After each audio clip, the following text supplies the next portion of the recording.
Is there a cover? Dude, $5 is a lot of money. I could buy like a box of cereal with that or something like that. I mean, it's not like they put in any effort making those songs. What do you strum some chords? I mean, seriously, why is there a cover? Hey everybody, welcome to Is There a Cover, your podcast about songwriting. Here we talk about singing stories and living songs, in the words of the late Kent Finley. Today on the podcast, we have one of my best friends that I've made through songwriting, Mr. Pat Brooks, who was also a dear friend of Kent Finley. They actually worked on some tunes together at one point in time. And we're mixing up the format a little bit today because Pat gave me permission to play you some songs from a record that he did not end up releasing. So today we have some exclusive content from his record, The Folks Back Home. And the reason I wanted to put this on the podcast is because, one, Pat is one of the best songwriters that I've ever heard. And two, this record is great and people need to hear it. And hopefully you will like it as well. So without further ado, we're going to launch into a song called Lonoke County, and I'm going to splice in some songs throughout the podcast as well. So thanks so much for listening. Here's Lonoke County.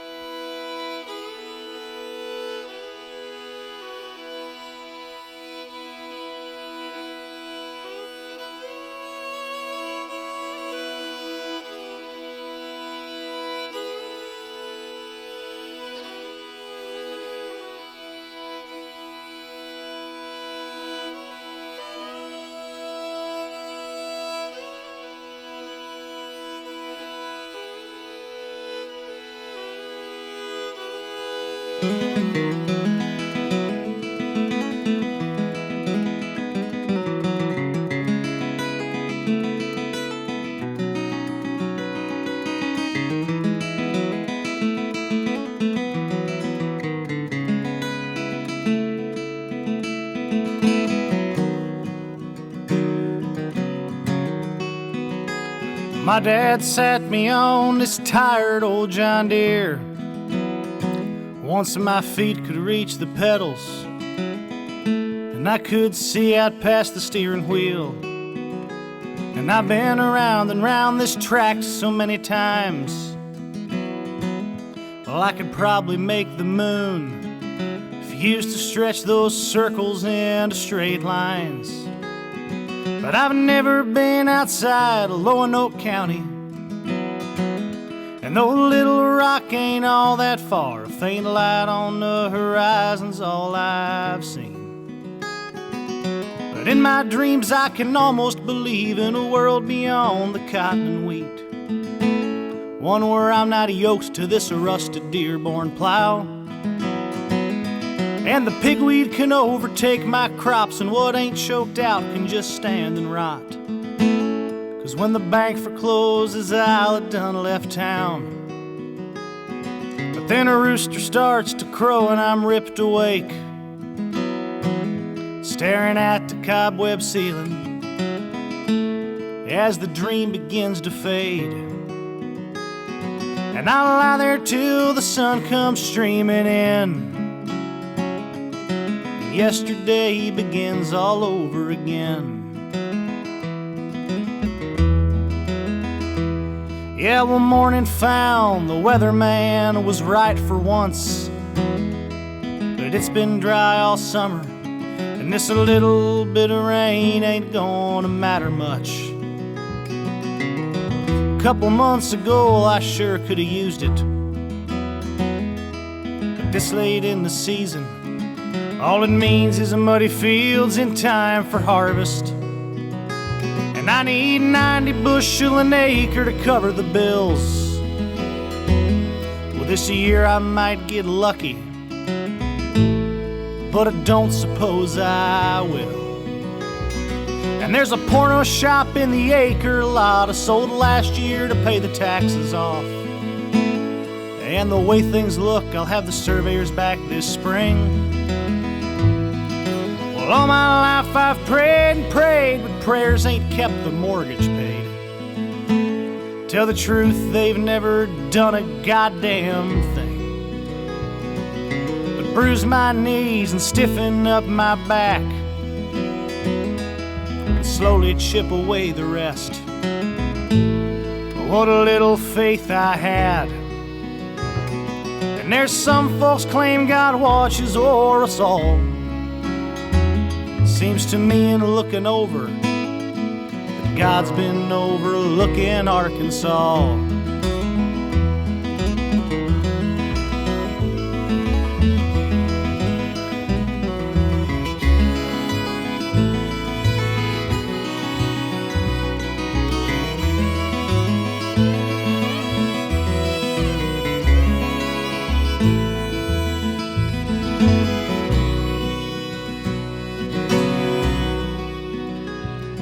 There's a billboard where my backfield meets the state road, asking if I died today, where would God send my eternal soul? Could be paradise, could be that fiery lake, but it don't make a damn to me. Either one would be a welcome change.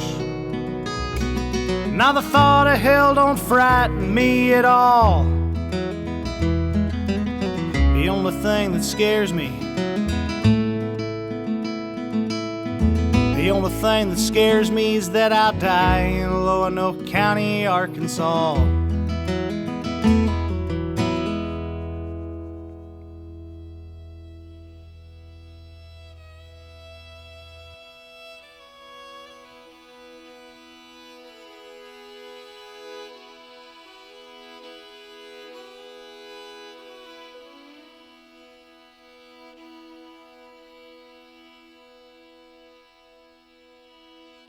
I can remember the first time I met Pat was at Baker Street Pub. Is that right, Pat? Yeah, it was Baker Street. It was you and me and Dan Cohen and Matt McDonald of Waking Fable. And I recall that specifically because that was one of the few situations in which I was in a group of guys and I was the tallest of all the people. That's happened once ever. That's true, and I'll remember it forever. I remember that situation very well because Dan Cohen, who is now one of my better friends, he thought I was a total dick when he first met me. And I remember when I met you, and I think you made a comment to the effect of, "I'm the best guitar player here." That was true then and also true now. And I think I remember thinking the same thing. I was like, "What the fuck?" Although I can't imagine having said verbatim, "I'm the best guitar player here." I think you did something like that, and you had you had your hat on, your suit jacket on for an open mic. Hey man, in Austin, Texas. Keep in mind. Hey, so it's like 1,000 degrees, and Pat's just like, "I'm comfortable." That point, I was probably still wearing just like khaki shorts and flip flops, like it was still high school. I was there incognito as a fan of the Dave Matthews Band. Oh no! Oh oh Lord! Oh yeah. So I've known this guy for a long time. We've played music together. We made a record together a while ago. Yeah, we did. It was a good record. If you guys haven't heard it, you ought to listen to it. It was a good time. It was a great time. And also one of the things I remember the best about Pat right away was I remember thinking, this is a guy who takes songwriting really seriously. And I remember when you first moved down to Austin, which would have been what year? When would that have been? I got here at like the end of February in 2012. 2012. And I remember meeting you, and you just said, "My job is writing songs." And you would sit outside and smoke all day, every day, and write songs. And I remember thinking, "You lucky son of a bitch. That's not fair." I still do that. They don't come as quickly as they did those first couple years, but I still smoke just as many cigarettes. That's a fact. Yeah. Why do you think that's changed? I don't know. I think at a point you write all the things about yourself that are worth talking about.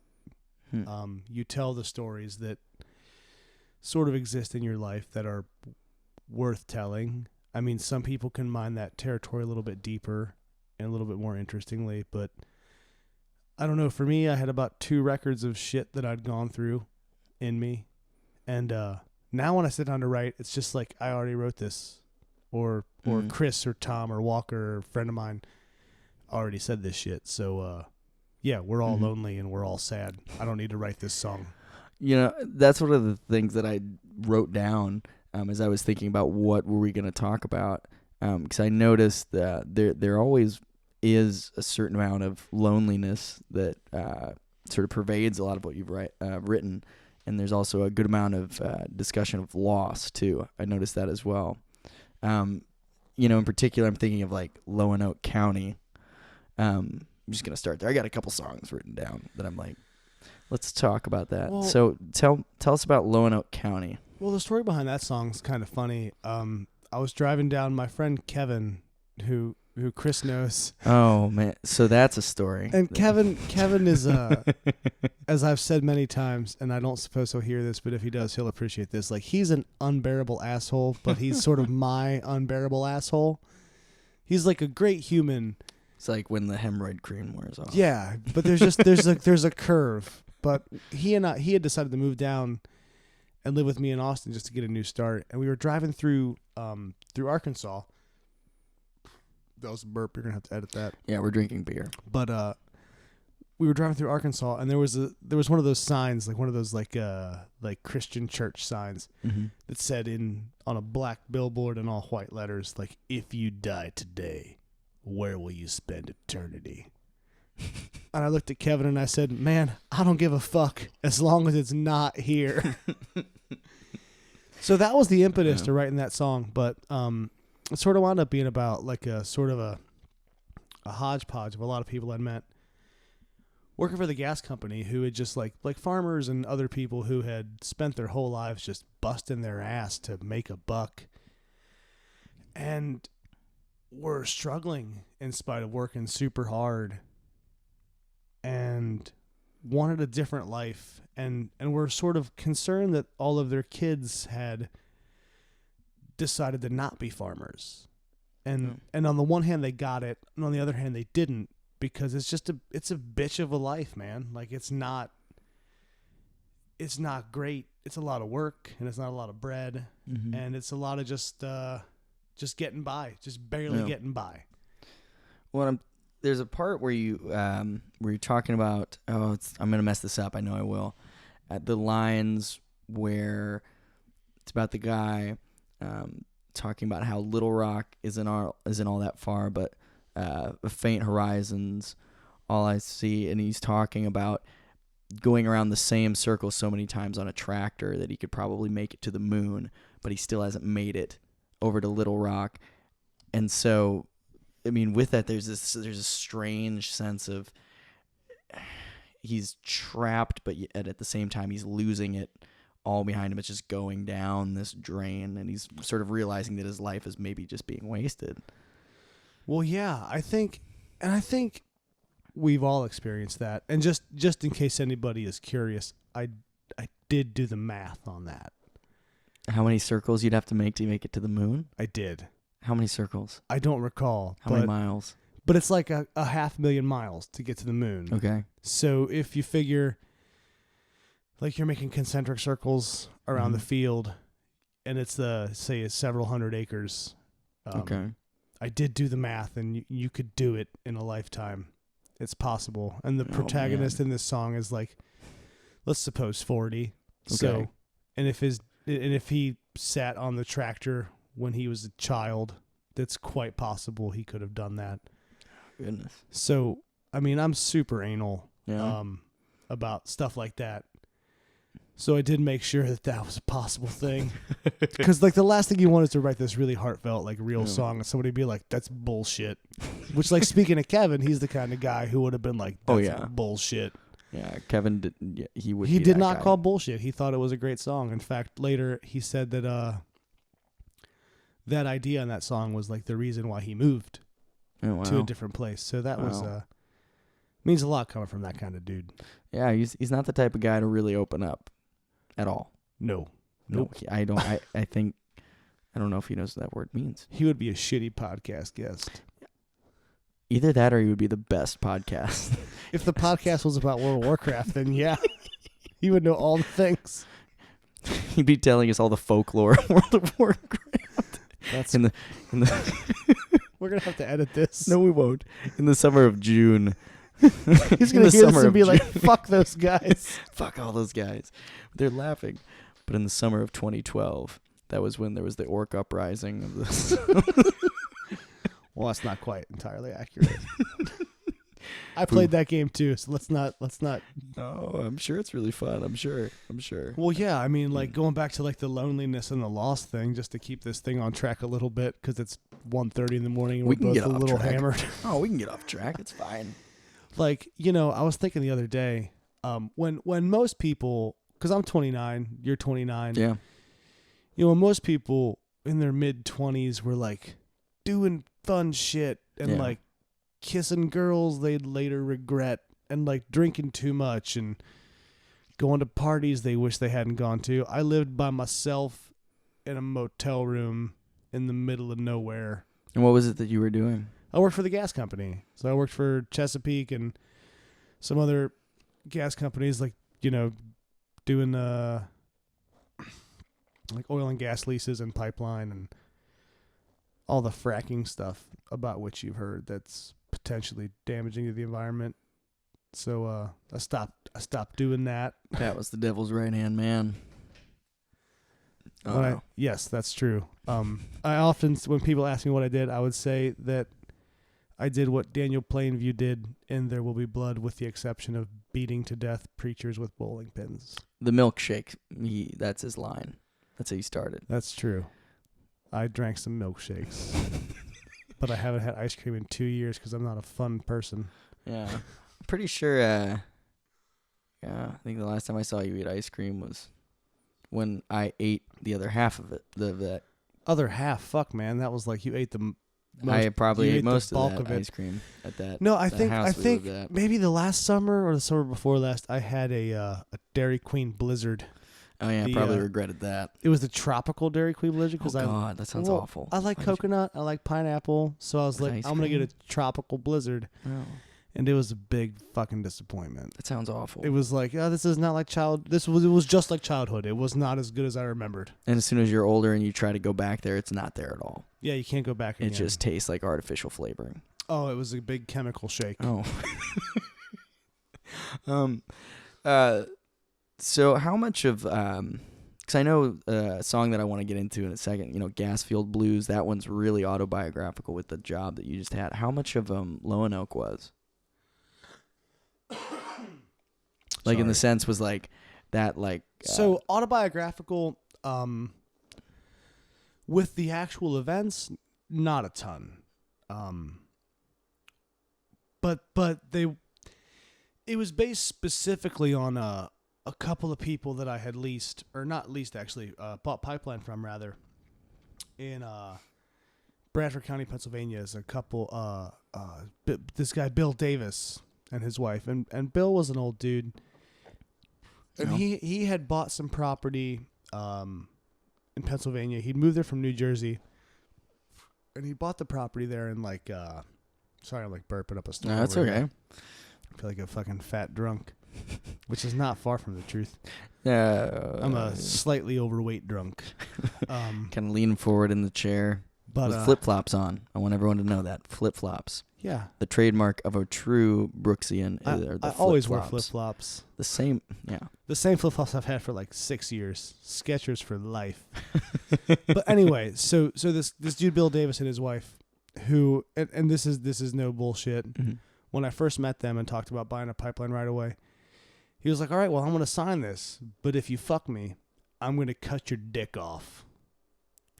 And so the song Loanoke County is about this guy? Yeah, and then his wife was like, "Seriously, what? And if he doesn't, I will cut your dick off."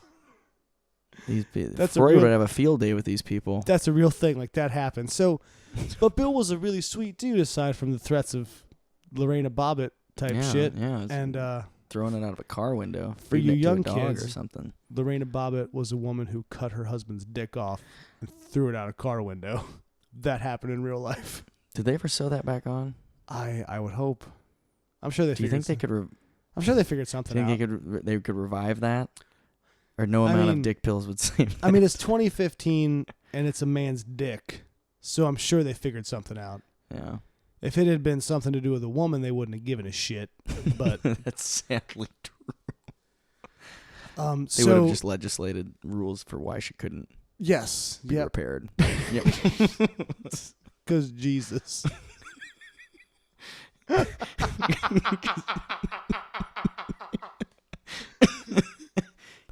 So this guy was just really sweet dude, man. And I remember him saying one thing specifically. And I remember I ran the title on his property, and he bought that piece of land in like 1966. So like before even any of, I mean, my dad was born in 63. So before I was even this is an older guy than an older gentleman. Yeah. Mm-hmm. Most of them were. And he said, here we are out here,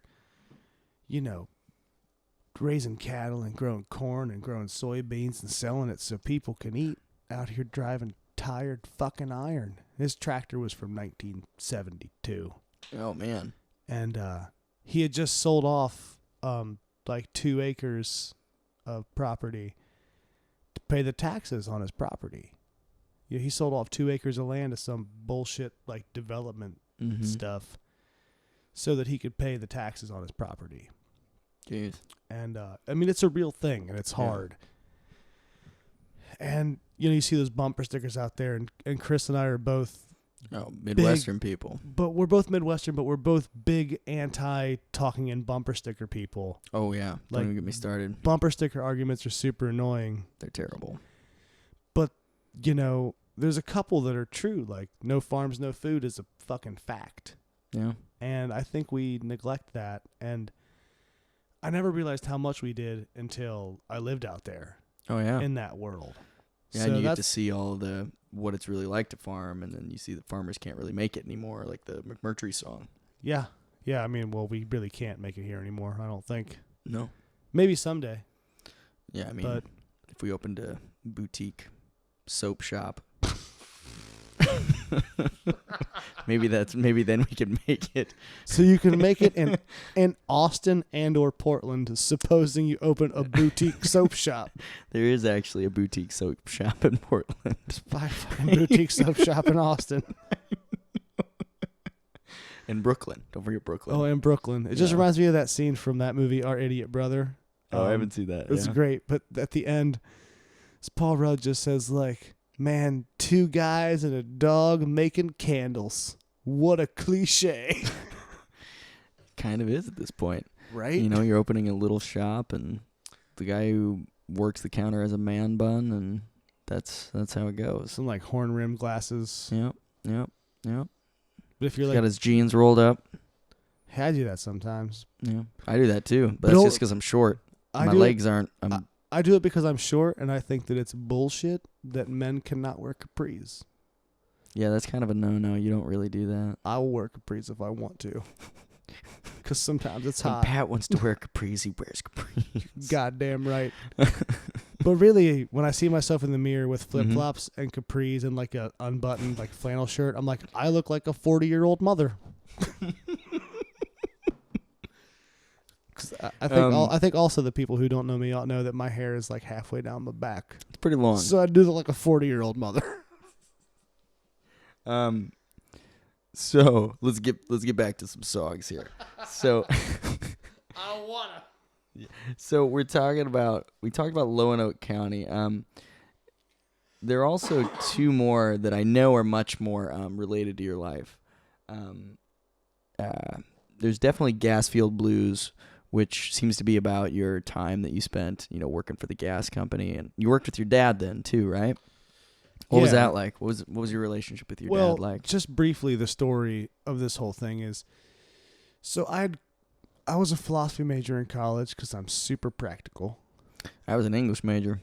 That's twice. A little more practical, I think. Maybe. But so senior year, I was like, fuck philosophy. This is stupid. So I transferred to Youngstown State from Mount Union to study jazz guitar because, again, I'm super practical. Yeah, that makes sense to me. Because you can make a lot more money as a jazz guitarist than you can as a philosopher. fucking Open the Help Wanted ads, and it's like just nothing but ads. Philosophers and jazz guitarists wanted. Make you a rare breed, that's for sure. So I quit college because I'm an idiot. I mean, I didn't quit because I'm an idiot. I was an idiot for majoring in stupid shit. Mm-hmm.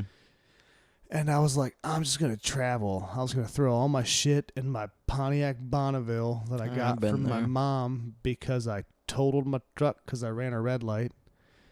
But I did manage to hide the ounce of weed in my pocket in a nearby flower bed before the cops showed up. So, and then later, after I got out of the hospital, I went back and got that ounce of weed. Because I don't fuck around. No ounce of weed. You gotta keep that shit. So I was going to throw all my shit in my Pontiac Bonneville and just, like, go. Mm-hmm. I told my folks this. My dad was like, well, why don't you come down and get your mind right and then, like, get on out of here. Wait, get your mind right. What do you mean? Just hang out for a little bit, just like decompress, and then just like go, which was super cool and supportive. And so I went down there, and one of my dad's guitar students in West Virginia was like, "We want to travel." Well, my sons are making a fuckload of money up in New York State, and they travel all the time. You should call them. And I was like, "Well, no." Just being indecisive, right? Just hanging out. So I called the dude on a Thursday. And he said, send me a resume. And then the following Monday, he said, cool, be here in a week. Okay. And Dad took the job, too, because we were both unemployed.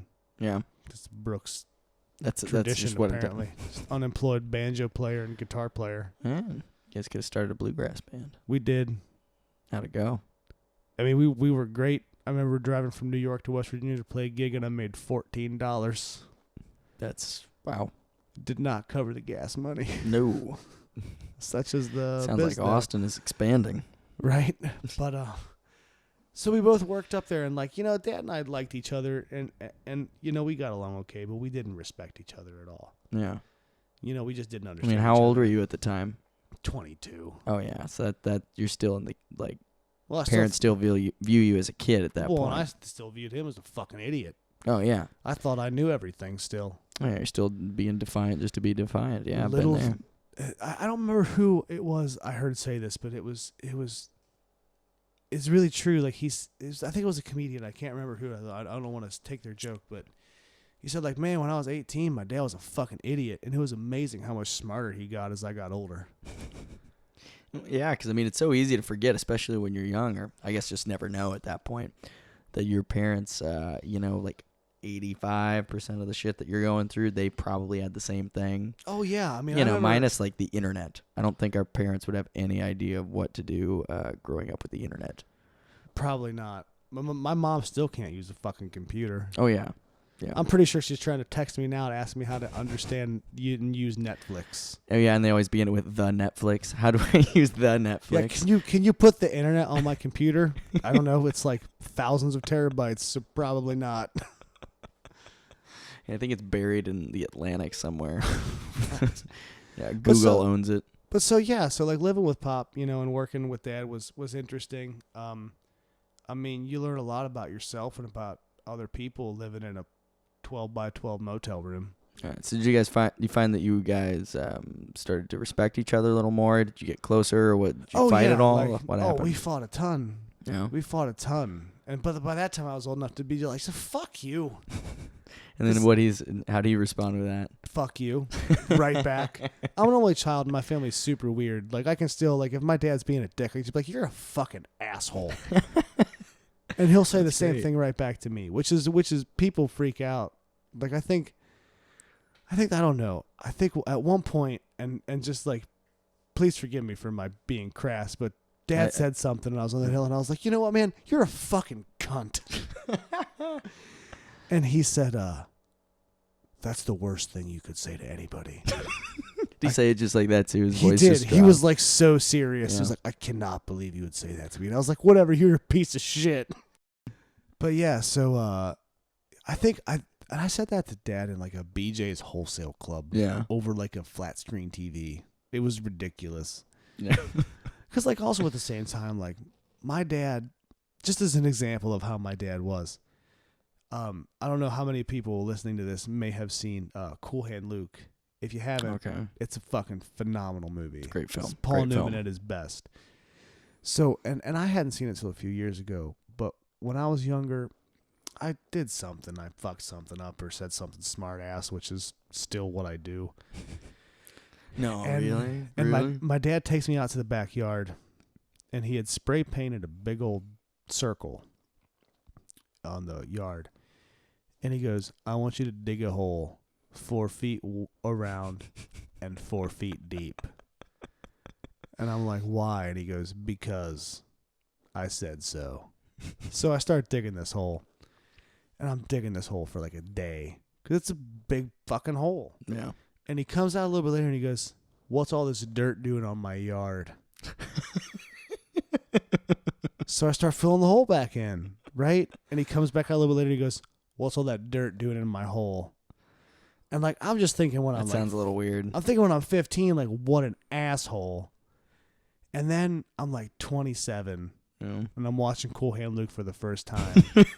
And that's the exact same thing they do to Paul Newman's character after he tries to escape for the second time. And I'm just like, that motherfucker. So I called him on the phone from Austin and I was like, Cool Hand Luke, huh? Like, with the hole? And he just laughed his ass off. So that's my dad. Like, he's a goofy bastard. Strange guy.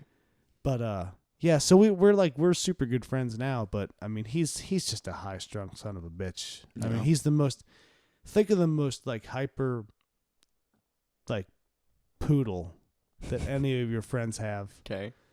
And then multiply it by, like, 50. That's how high-strung my dad is. He's just go. Why are we going? I don't know. We just got to do it. So did he make it into Gasfield Blues at all? No. He's not really in any of my songs except for in my, general malaise. Okay. I think. That could be a good thing to put in then. Yeah, I don't know. Next Pat Brooks record? Maybe so. Just, I mean, he's a good dude is the thing. Like, there's not. There can be good people in songs. Nonsense.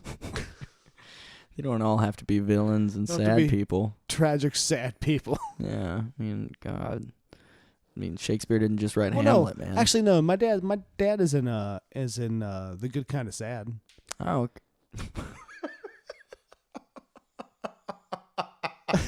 Yeah, that's right. I have a song called The Good Kind of Sad. No, he's innocent. Beat that. We just, you're saying, oh, he's such a good guy. He's a good guy. He's a good guy. And then, like, they don't have to be sad.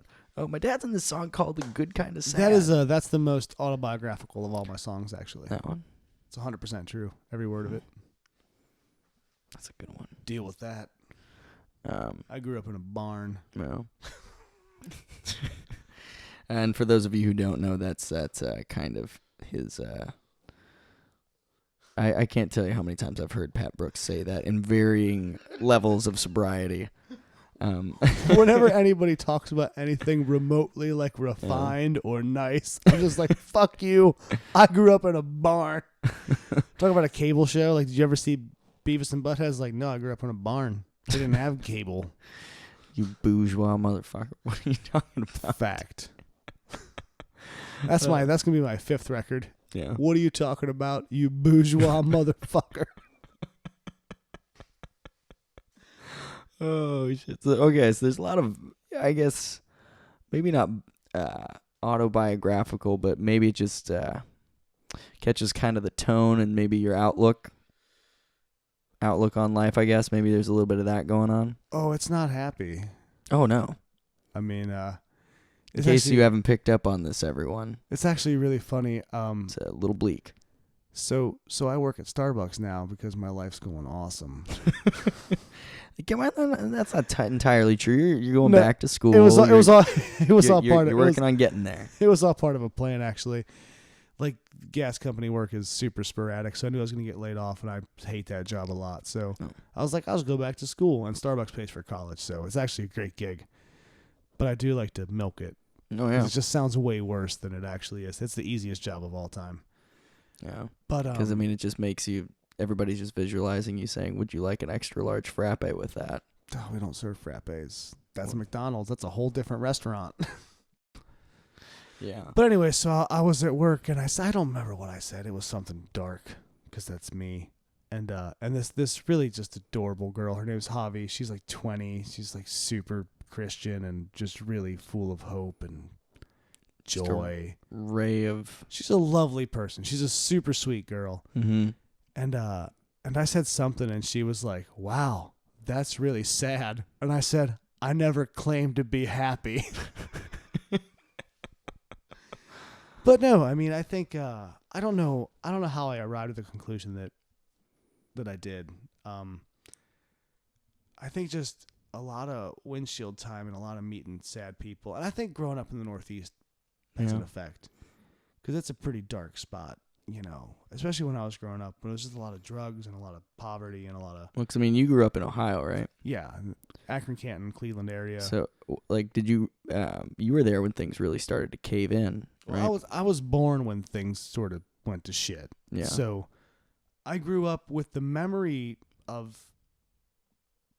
you know, people having jobs. Yeah. And having retirements and having a fucking hope. Yeah. And, you know, all our dads and our grandpas worked in these factories and had retirements. Yeah. And we were all going to have that too, but then we didn't. Yeah. And it was just, I mean, in 70, I think it was 76, Youngstown Sheet and Tube closed, and that was sort of the beginning of the end. Early 80s, good And that year. was just like a factory there? Yeah, it was the sort of like factory. the lifeblood of the town type thing? Yeah, I mean, that was Black Monday in Youngstown. It still is. Oh, man. And, you know, I think it was shortly after that, in the early 80s, sort of with the oil glut and the Carter presidency, sort of just the rubber hit the road. Yeah. And Goodrich was gone, and Firestone was gone, and Goodyear was gone, and there was... So it's kind of like what happened to Michigan and all that, yeah, like Detroit. I mean, it's the Rust Belt for sure. It's you know, if you live in Detroit or you live in Flint or you live in Pittsburgh or you live in fucking Yonkers, it's the same shit. Yeah, it's the same shit. But I mean, and that has a way of coloring your outlook on things. Oh, yeah, you know. I mean, it seems like it used to be something like people couldn't wait to get out of there and not fall into what they thought was like the same type of like trap. But then all of a sudden, when even the trap isn't there, what do you do then? What do you do? Because I mean, you know, because I know you have another song, I'm Gonna Go, which is very much about like getting out of here, because the thing that you thought you were gonna find isn't what you were looking for. Well, I mean, that's about love, I guess. That song was mostly about leaving Austin. Yeah. Well, and so you're coming from a place where it's like the fallback, like kind of like the fallback is gone, but then you come here, and then leaving Austin, that's realizing that what you're not looking for is not here. So, I mean, do you feel that that's like a trend in like your writing or your life? Oh, I feel like that's a trend in anybody's life who's paying attention. Yeah. I mean, that's not to talk down to anybody or devalue any people who may have found some sort of happiness, because like, more power to you. But I mean, I've just been on the road for so long and been transient for so long that I don't know what it's like to be in a spot. Yeah. And I mean, here, you know, I found some great friends with Chris and, you know, and Tom and Walker, and then I really like fell in love with this girl, and it just wasn't working out. Yeah. And I mean, I had one foot out the door anyway, so I don't want to put that all on her. But no, I mean, it at the same time, it was just sort of I think it was a kick in the ass that I needed to just go do something different. You know, I mean, fuck. I mean, everybody who knows me knows I don't even take the tags off shit when I buy it. Yeah. I've never really felt at home anywhere. Yeah. And you know, that's just, I don't know. That's how it's always been. I had the fucking tags on that table on that couch that I had. Oh, yeah, I remember those. 3 different places. That's right. Yeah, I had 3 that different furniture for a apartments. year and a half. You still had the tags on I just it. never took the tags off. That tag might still be on that bed in there. I mean, is that? I mean, you just feel like it's not as if you can, like, it's not yours. You can't own it. I mean, do you feel like I think I just you not deserve it, or what? Like, how do you feel about it? I think realistically, I probably just never got around to taking the tags off of it. Yeah. And it just became a thing. And now we're just reading way too far. Yeah, I think that's true. I think that's very true. It happens. It was just like, I got to take that tag off. And I was like, I don't have any scissors. Yeah. And then I was like, yeah, fuck it. Yeah. That's a lot of me. Yeah. Just like, I need to do this. Fuck it. Let's go bowling. Yeah. Yeah. That's how I failed like senior year of college. Yeah. Just fucking dude, let's go bowling.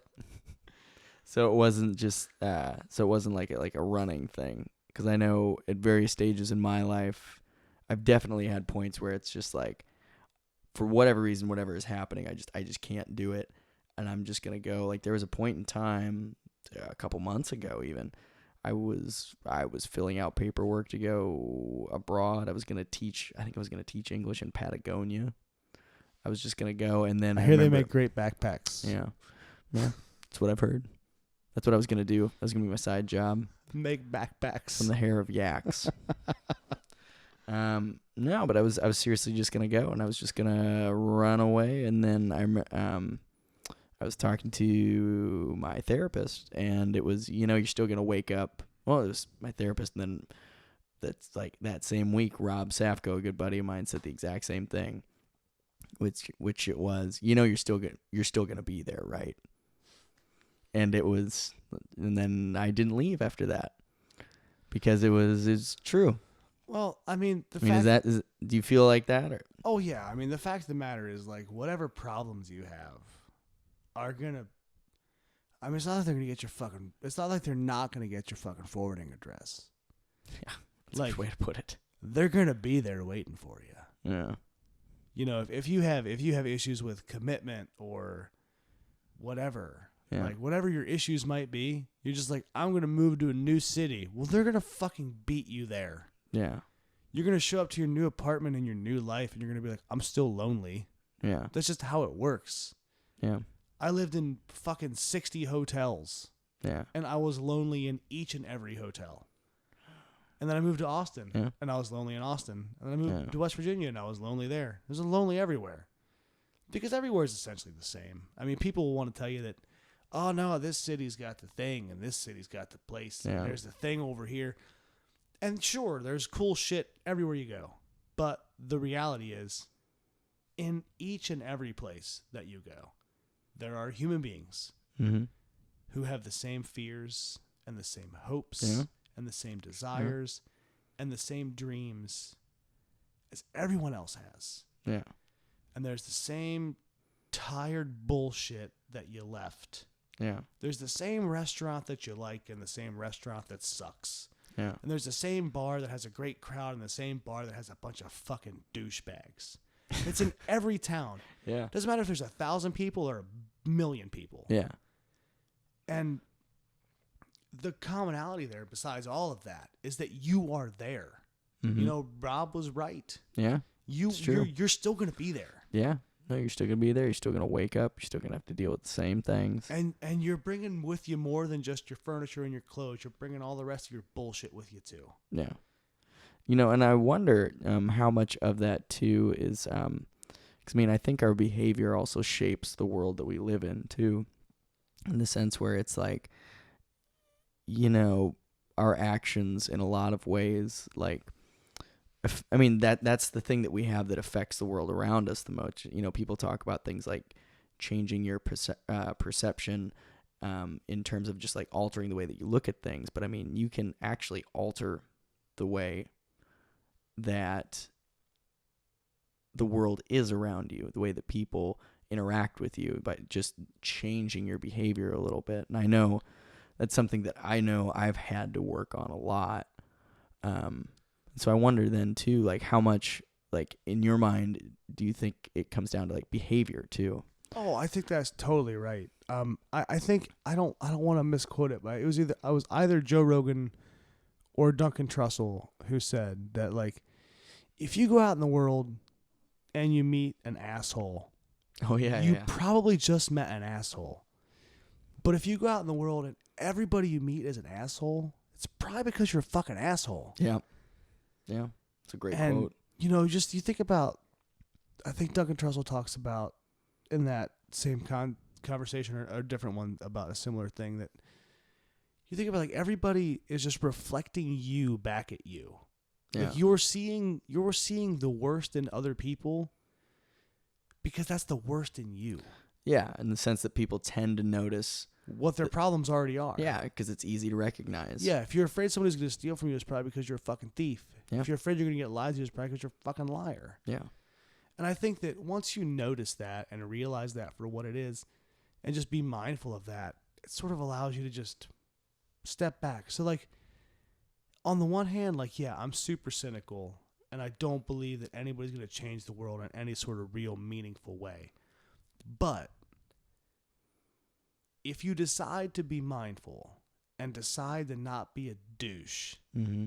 and decide to look at things in a way that's not super self-centered, you can change your world. Yeah.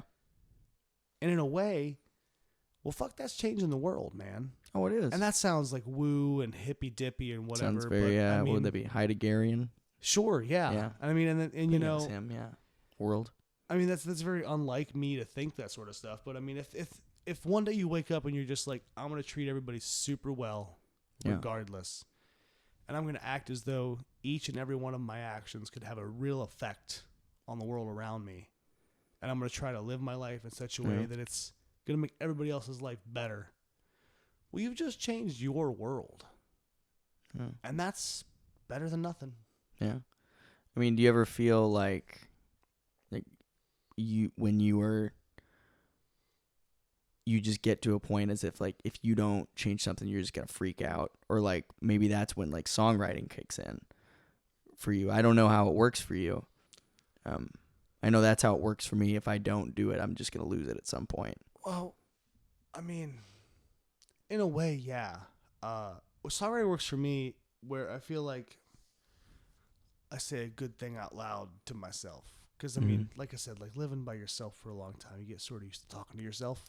Do you have conversations with yourself? Oh, yeah.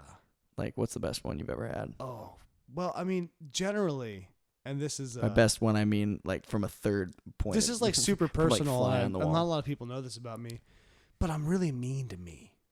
Everybody's mean to themselves. Yeah, but... Just listening to a TED Talk, and they were talking all about, like, how everybody's horrible to themselves. So, like... And we've all had this, right? But I was just like, I have an actual conversation where it's like, man, I really like that girl. And then the other half of me is like, why? No one will ever love you. Yeah. And it's like, well, why not? It's like, because you're a fat piece of shit. And it's like, stop being so mean to us. And it's like, why? Someone needs to be mean to you. You know, so like, that's the conversation I have with me. It's super fun and awesome. Well, I think everybody has that, and the crazy thing is, and this is exactly what they were talking about on this TED Talk. It's like, name one other friend that you would have, that you would keep in your life that said shit like that to you. If you called him up and you're like, "Hey, there's this really pretty girl that I met," she just goes, "Well, you're a fucking piece of shit," right? You would just be like, "Fuck you! I don't want to talk to you anymore." Well, I mean, I think, and I'm not a psychologist, and neither are you. Wait. You but that's part of the introduction that I am. You just fucked that now, everyone. Sorry, I've ruined the mystique. And at this point in the podcast, we devolved about psychology for a long time. I think about 45 minutes. And upon listening back to it, I've concluded that we are better at talking about songwriting than psychology. So at this point, we're going to transition into another one of Pat's tunes. It's one of my favorites. It's called "I'm Gonna Go." And then we're going to start talking about it. So without further ado, here is "I'm Gonna Go."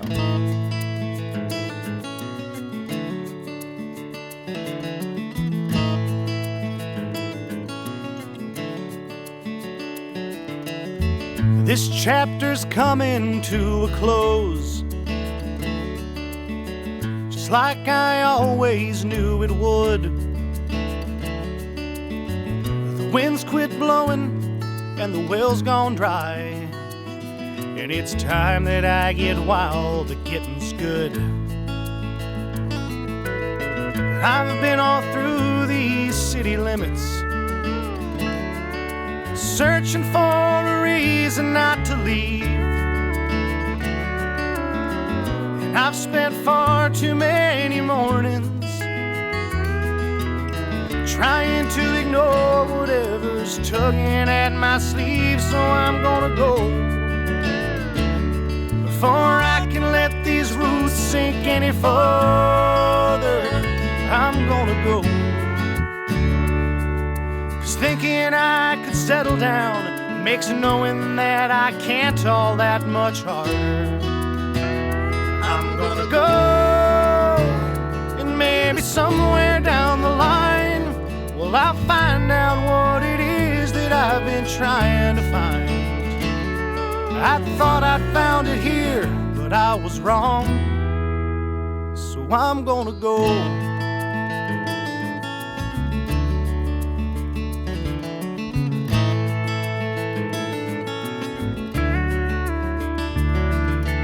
There won't be no postcards in your mailbox, no pictures of the places that I've been. Well, I've never had much use for cameras, but too much gets lost between the landscape and the lens.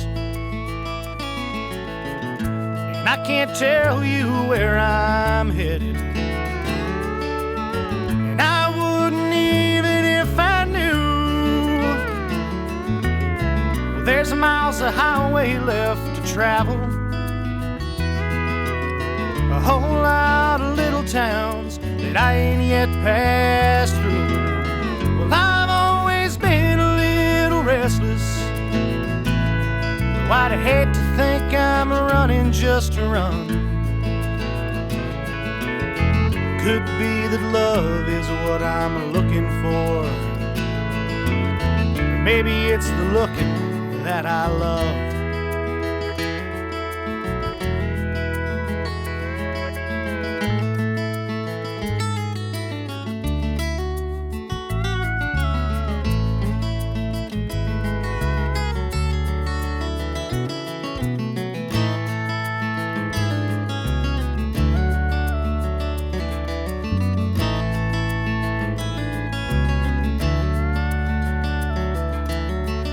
Please don't make me disappoint you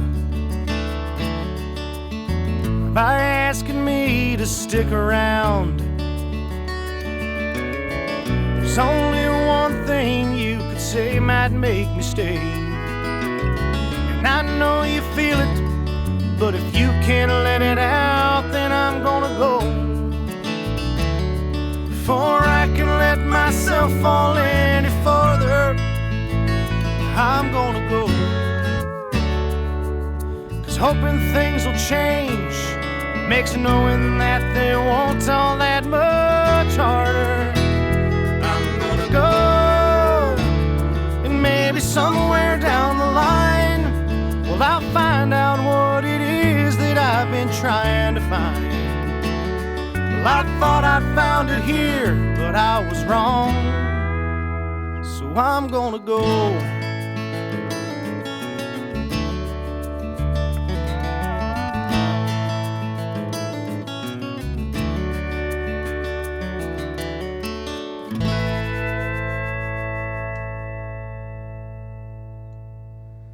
So, we mentioned the song "Gonna Go." You asshole. Yeah, we mentioned it earlier, and we got a little off track. We took a little break. Yeah, we now did. we're back to it.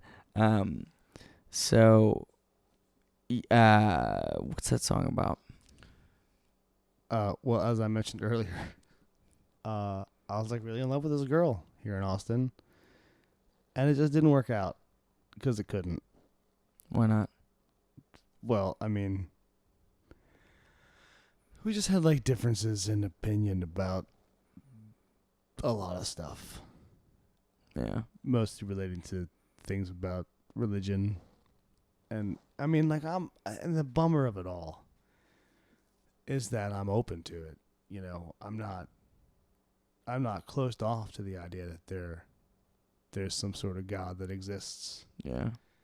Or there's some sort of being or some sort of divine truth. I mean, I think the duty of a skeptic and an open-minded person is to say I don't know. I mean, what was it? Yeah. Socrates said, like, the beginning of wisdom is the admission of one's ignorance. Yeah. It's And definitely the first step towards it. That just Sure. wasn't enough. Yeah. And I mean, Was that hard? oh fuck yeah, it was hard. Yeah. Like I often wonder what might have happened. I mean, I know what would have happened. It wouldn't have made a damn bit of difference, I don't suppose. But Wait, what do you mean? I often wonder what would have happened if I would have told her that I just loved her, because I did. Why didn't you? I don't know. Probably because I didn't see it working out, and I didn't think that'd make a difference. And I don't, like I said, I don't suppose it would have. But you know, I do sometimes wonder if things might have turned out differently had I said that. And you know, I mean, fuck, man, it is what it is, and what happened is what happened. Definitely is. I mean, you think about that a lot? Not a lot. Occasionally. Yeah.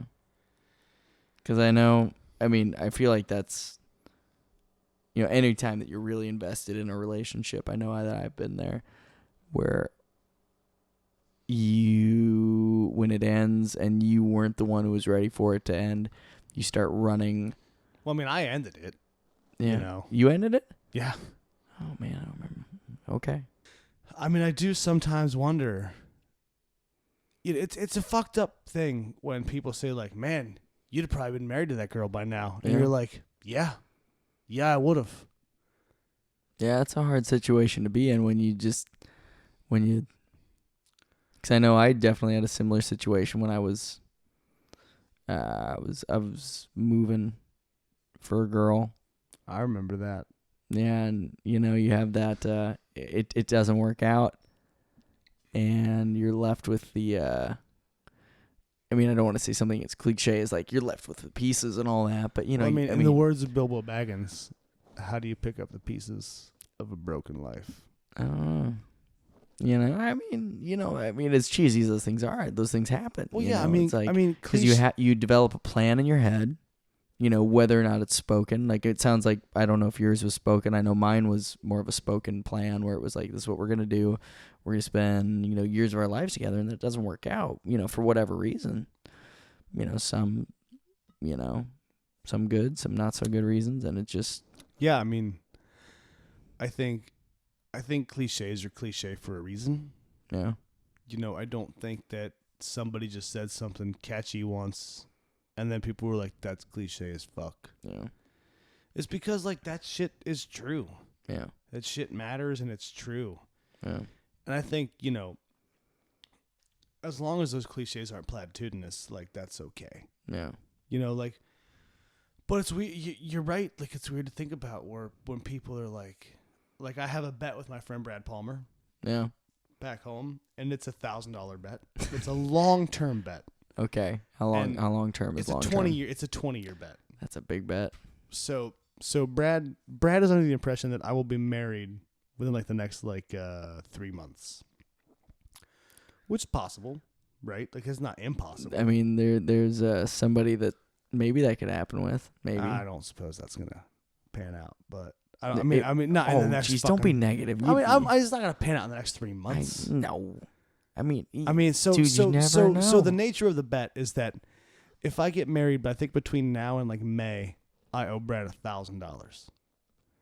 And then the next year, I owe Brad $900, decreasing by $100 every year for 10 years. Okay. And then for every year beyond that I don't get married, Brad owes me $100 up to $1,000. So I'm probably gonna wind up owing Brad $1,000. Wouldn't that be funny? But the funny thing is, like, and Brad's whole impetus was like, so that girl in Austin, like, would you be married with her if things had worked out? And like the answer is like an unequivocal yes. Yeah. Absolutely. Yeah, I remember. Like 100%. And he's like, so what makes you think that's not going to happen? And I was like, because love's not real and it's all bullshit, which is not true. Yeah. I mean, I make myself believe that so I can be okay with being by myself. Yeah. But like in reality, and this is like a line that I wrote for a song a while ago that I'll probably never use. Just like, I pretend that I like doing things alone. Yeah. But like the truth is, like, I really don't. Yeah. And nobody does. Nobody does at all. Absolutely not. Like, you can only pretend that, like, oh, I'm at this movie by myself. No one's going to talk to me. Mm-hmm. But, like, make the movie like 1,000% better. Making out with somebody during it. Oh, for sure. Like, and, like, you can be like, well, no, I really wanted to watch Sicario by myself. Like, I really wanted to pay attention and analyze it. I wanted to get deep into, like, Emily Blunt and Benicio del Toro's character. But you know what I'd rather have been doing? Yeah. Making out with somebody. Yeah. 100 or actually being deep into Emily out of 100. Yeah. I mean, like, or actually being deep into Emily Blunt's character. Yeah. Or Benicio del Toro's character, just to say that I did. Just so you check that off the list. Because that way when some girl's like, that Benicio del Toro is hot, be like, yeah, he is. I fucked him. Wasn't as good as you'd think. Yeah. Did not reciprocate. Yeah, he wasn't very courteous. Not a cuddler. I stole that joke from somebody who talked about fucking Tom Cruise just for that same reason. Not a cuddler.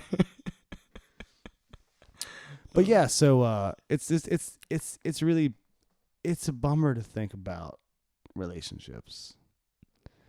Yeah, it sometimes is. Because it's just like, I mean, like, when your life starts to read like a fucking Craigslist missed connections ad, like, it gets real goddamn depressing. Yeah, I saw you in the store. Well, it's just like, for you and I, it's just like, Yeah. well, we don't write shitty missed connections ad. We just write like pretty okay songs. Yeah. Just like, I met you once and it was really magical. Yeah. And then like we held hands sorta, and like, where are you now? Yeah, now and you people don't are return like, my texts. And people are like, yeah. And you're like, but seriously, no. Like, I'm really fucking depressed right now. Well, and that I feel like is one of the hardest things where with music, I mean, there's sometimes when people get the difference between like if a song is sincere and if it's not. But there are so many times where they don't, and if you have a song that takes you to to an emotional place where you just can't handle it and you got to look at the floor for a little while when the song ends before you can look up and see what's going on. Man. It's weird. I'll never forget, like, I was playing a song that's like a super sad song that I wrote, which is redundant because I could just say that it's a song that I wrote. And there was a couple dancing during it, and then there was a couple like basically fucking. I remember that during house wine. That was really weird. And I think after the song, I was like, I appreciate that somebody can make out to my sadness. And it was me. They were too busy lost in each other's midlife crisis arms. But it was just like, seriously, it was just like, I'm singing about just like being lonely and fucking depressed, and you guys are like, but seriously, I'm gonna finger my girlfriend here at this bar.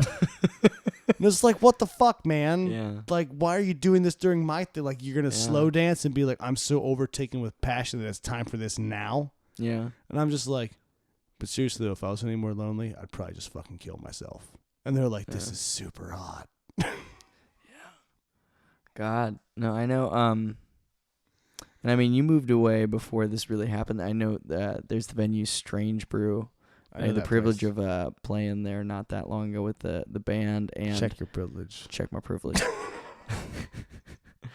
And it's a listening room.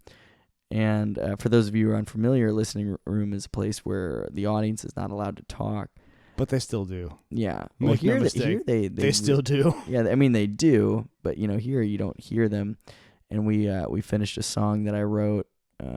Which song? Now I Know. Oh, that's a bummer. Yeah, no, and I remember it ended, and because it ends with this kind of a cappella with that part, and I remember staring at the floor, and then realizing like, holy shit, like I'm gonna start crying. I'm gonna lose it. I'm gonna lose it. And Trey, my keyboard player, just looks over and he just goes, think about penises in the middle of the song. Well, that just fucking get me turned on. Yeah. No, but and I believe I love Trey. And he's a wonderful human, but I believe the correct plural of penis is peni. Yeah. But no, like Yeah, man, I that bring that shit's up just hard. because, sometimes it's really hard when you have a song that's deeply personal. Well, it's and real takes you away. shit. Yeah. I think for the most part, like we're not. Some people write really great narrative tunes that aren't about them. Yeah. And good on them Yeah. because that's awesome. Yeah. But like, fuck, man, like I can't even play Jackson Browne songs without tearing up. Yeah. Like, yo, you know how there's like on Facebook you can pick a like Pat Brooks is fucking feeling happy. Yeah. Or Pat Brooks is, well, that's bullshit. But Pat Brooks is feeling like sort of sad, which is more accurate. Like the extent to which I drive around to Jackson Browne and get emotional Yeah. is so frequent that I should just have a drop down on Facebook that's like, Pat Brooks is listening to Jackson Browne, getting real emotional. Like if I can't listen to the first Jackson half Browne will of bring that out, man. I can't listen to the first half of Late for the Sky without weeping like a child. Man. It's Like intense. if you've never heard the song Farther On and you're a sad, lonely person, you should listen to it because it's real fucking intense. Like the He's a first great verse, the songwriter. first verse Great is songwriter. the first verse is something like, well, not something like, I remember everything. So the first verse is precisely, in my early years, I hid my tears and passed my days alone. Adrift on an ocean of loneliness, my dreams like nets were thrown. To catch the love that I'd heard of in books and films and songs, now there's a world of illusion and fantasy in the place where the real world belongs. Oh, God. Yeah, he was not a happy dude. No. Isn't. Like that's like dark as fuck. Cause like I mean, think about that. Like you see the shit on TV and you hear it in music and you just read about it and you're like, I really want that. Yeah. I want that feeling. Mm-hmm. But that feeling is fleeting. Yeah. More often than Oh, it not. is. Oh, for sure. And it's bullshit more often than not. Oh, yeah. And I mean, that's why I think people like cling to it so hard when they find it, you know? yeah, and I think it's out there. I think it's Yeah. out there for some people. Like I know some folks who just like, God bless them, man. Like, Yeah, no, it's wonderful that some people get it that way. Tom and Lindsay. Yeah. Tom, I interviewed him not that long yeah, ago. I mean, it's one of those relationships. But, you know, they were one of those relationships I cited, like Tom and Lindsay and, like, my friends John and Sally, who just had a baby. And then, like, my mom and dad, who've been married for 30 years, but now they're, like, almost getting a divorce. So what the fuck?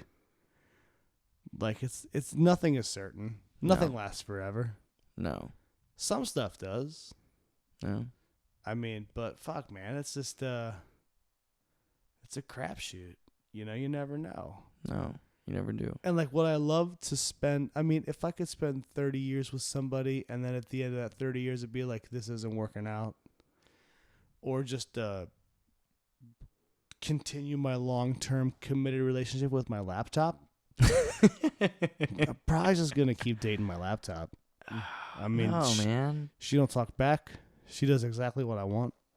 She knows what I'm into. Yeah, but I mean, I got those if you- fucking searches yeah, saved, bookmarks, dog. bookmarks, man. Yeah, man. Well, my internet is unreliable at home, so I got to download some shit. Let's just be honest. The Pirate Bay is your friend. Oh yeah. So last question, I gotta ask you. Please don't put in the podcast the part where I talk about jerking off all the time. Probably will. No. If you're gonna do that, please include the part where I said, please don't include the part where I talk about jerking off all the time. Okay. The last question, and I try to ask this just about everybody who's on this podcast. Why do you write songs? Fuck, man. I don't know. But that's a shitty answer. So I think when I started writing songs, it was because I had like a really emotional experience and it was cathartic with like the female song and Hoping You'll Walk By. Like those are the first couple songs I ever wrote, which god damn it, I'm sick of playing that fucking Hoping You'll Walk By song. Oh, I'm sure. I don't even know How where old that is that? She's like over a decade. Well, no, not quite over a decade because I think the 10th anniversary of me getting my heart broke forever for the first time was like recently. Forever for the first time. That's right. The first cut's the deepest. Rod Stewart and Cat Stevens told me that. They never go away. Yeah. Yeah. But I mean, as far as why I write now, like I wrote the first few songs on the first record because like I just was so frustrated and bored. Yeah.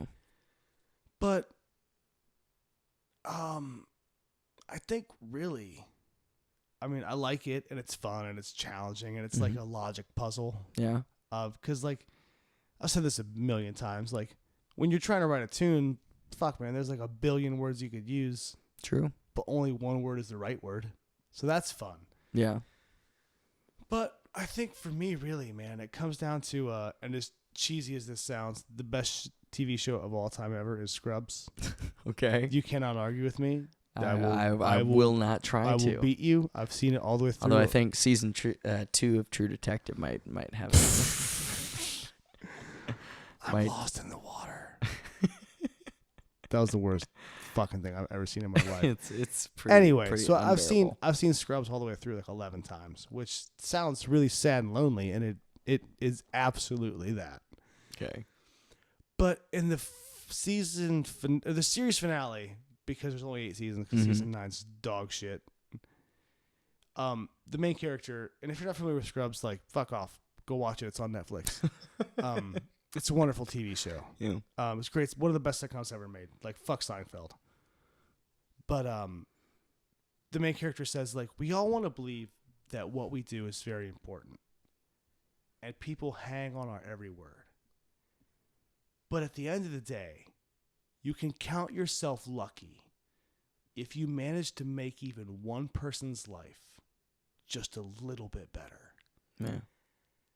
And like as cheesy as it might sound, like my hope is that someday in the future when I'm dead, which might not be that fucking far in the future if I keep smoking as much as I do, like some kid somewhere will grab a Pat Brooks record at the fucking secondhand store and they'll hear a song that I wrote and they'll feel a little bit less lonely or a little bit less sad and maybe pick up a guitar and pick up a pen and start writing some songs. So I don't want to be famous. I don't want to be rich. I'd probably just fucking drug myself to death anyway if I were. Like I really hope that somebody, fuck man, like hears those songs and thinks, oh, okay, like I'm not alone. Yeah. This is all right. Like somebody else is lonely too. Or somebody else is really in a place they'd rather not be. Or somebody else is just at the end of their rope. And if that happens, if even one person like feels a little bit less shitty because I put the way we all feel into words in an okay way, well, that made it all worth it. Yeah. And I don't even give a shit if I ever know. In fact, I'd rather not, because I don't need that shit to go to my head. I think highly of myself as it is. But that's I mean, bring it back around to ego, back around to ego. I mean, that's why I write. I mean, I think that's why we all write on some level. To connect with people. Just to make people feel like they're not by themselves. Yeah. Just like when you hear that song that just makes you cry every time. Yeah. It's not because it's especially beautiful or because it's especially well written. It's because like, oh, fuck, Jackson Browne is as sad as me. Yeah. Or the fucking Red Hot Chili Peppers are as sad as me. Or fucking whoever bullshit artist you listen to is as sad as you. The Lumineers, for example. Yeah. Like, that guy's sad. I mean, all he does is sure. stomp and clap and sing sort of uninteresting melodies. Yeah. Well, I mean, I feel a lot of that is a huge part of songwriting, just being able to somehow say what people can't and letting them know that, they aren't alone. Sure, and that's a writing of any kind, right? Yeah. Like I mean, a lot of people fucking get on Bukowski for being sexist Misogynist. and misogynist. But fuck, And kind of a dick. if you can read The Drill, Mm-hmm. and not get a little bit choked up. Yeah. I don't give a fuck what gender you are. You're not a real person. Yeah. Yes, good stuff. Like if you can, I mean, shit, man. Like just like being with somebody and wondering if you're gonna have to come back to get your shit. Yeah. If you can read that and not feel that, you're not a human. Yeah. You're from Narlax 5. And if you're just like, he's sexist and blah, blah, blah, blah, blah, but well, fucking get over it. He's a great writer. He is. He's a good guy.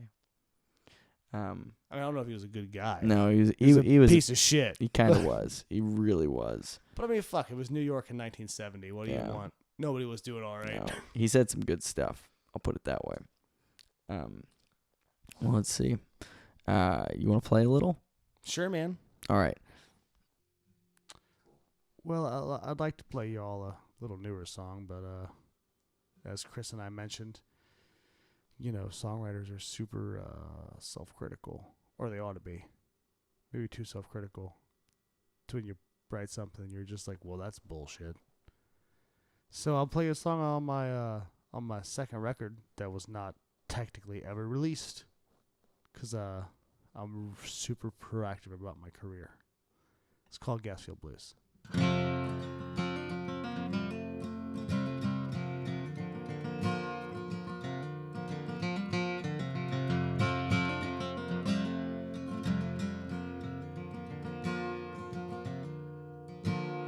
Not much has changed around here since you said goodbye. All the company men bitch, regardless of how hard you try. And that 4-lane still choked down to 2. And I've run out of nothing to do. We ain't turning to the right.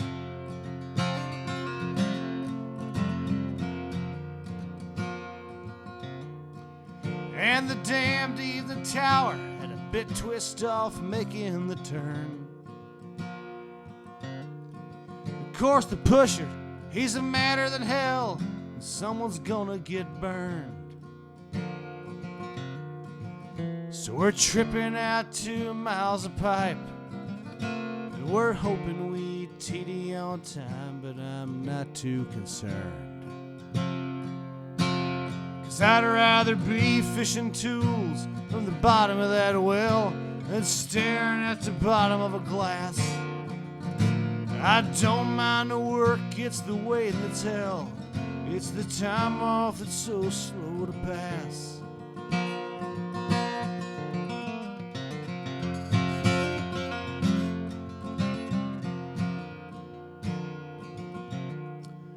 And to 4 local bars, I've got myself thrown out of 3. But the one there on Main Street likes the money more than they dislike me.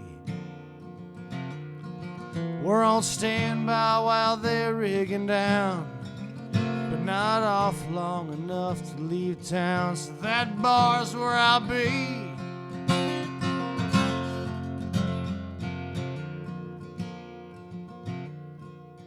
And the girl I woke up with looks nothing like the one took me home. But the warmth trumps the beauty, and the usual's being alone. I left early and I let her sleep in, and I hope not to see her again, but that don't mean I won't.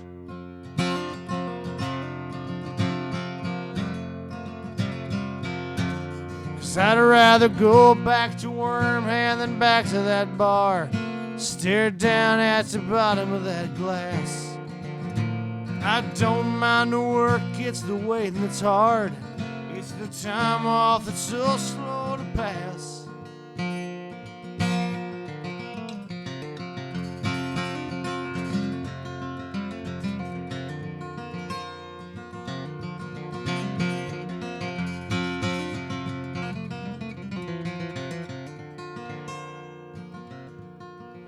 And I'll crawl out of bed, strike a match to that first cigarette. And before the coffee's done brewing, I've lit up the next. It's off to work in that gray morning light, with my head pounding hard from last night, whiskey still on my breath.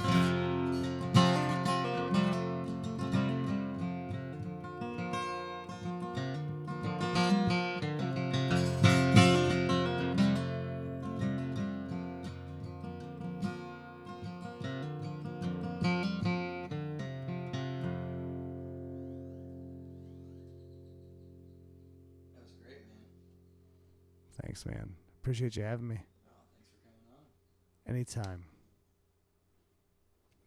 So there you have it, folks. The great Pat Brooks. A dear friend of mine, one of the best songwriters that I've ever had the privilege of meeting. And, you know, I got to say, it's also, he's one of those few guys that I know can get just as sad as I can, which I'm sure that came through in this conversation. But be on the lookout. Hopefully he releases that record sometime soon, and I know he's got a band in Ohio going too that should be releasing some tunes in not too long. Thanks for tuning in. We will have another episode up in 2 weeks.